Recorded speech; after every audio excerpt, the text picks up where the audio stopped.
Kati ya industry kubwa ambayo sasa hivi inatengeneza mamilionea wengi duniani ni digital space. Na kwenye digital space kuna namna nyingi tofauti tofauti za kutengeneza pesa.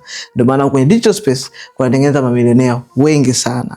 So badala ya kukaa hapo chini unatamani kutengeneza pesa online, alafu umekaa kimya, hujui nini cha kufanya, hujui nini cha kuanzia, come closer vizuri. Kwenye digital space kuna namna mbili, kuna low ticket na high ticket. So kwenye low ticket unataka kutengeneza volume kubwa ili kuweza kupata matokeo na numbers tunayotaka, ama high ticket wanatengeneza volume ndogo then wanatengeneza ile target ambayo unaitaka. So hii iwe low ticket na high ticket, vyote hivi vipo kwenye digital space. So namna gani unaweza ukatumia digital space kukuza biashara yako, kutengeneza kipato, uwe mkoa wote, popote pale unaponitazama sasa hivi, iwe Zanzibar, popote pale, Kenya, Uganda, Burundi and Rwanda, sijawaacha nyuma.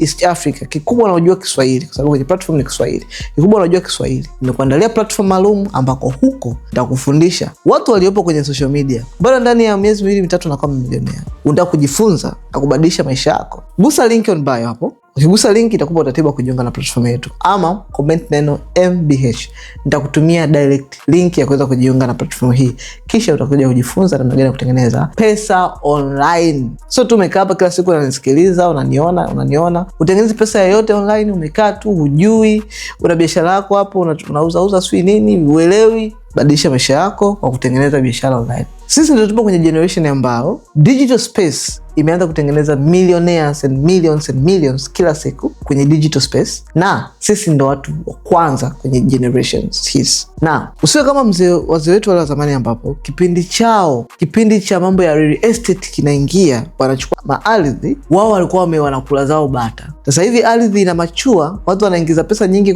kwenye real estate, mzee wako hana space, hana lolote. Pia kila generation huwa inakuwa na vipindi vyake. So generation yetu ni digital space. Usipojua namna gani ya kutengeneza pesa kwenye digital space na ukaanza kuingiza pesa kwenye digital space, utashangaa generation inayokuja AI ina take over. Wewe hujajua namna gani ya kutengeneza pesa kwenye hii digital space, AI inakuja ina take over, hujui chochote. Generation inayofuata na kuuliza kwa nini wenzako sasa hivi wanatengeneza pesa, na kwenye digital space you can make money. Unaweza kutengeneza stream ambayo kutengenezea pesa mpaka unakufa. So utashangaa generation inakuja ambayo watu wanakuuliza wewe ni kijana kama vijana wengine, na wewe ulikuwa kijana kipindi hicho, vijana wenzako wanatengeneza pesa kwenye hii digital space.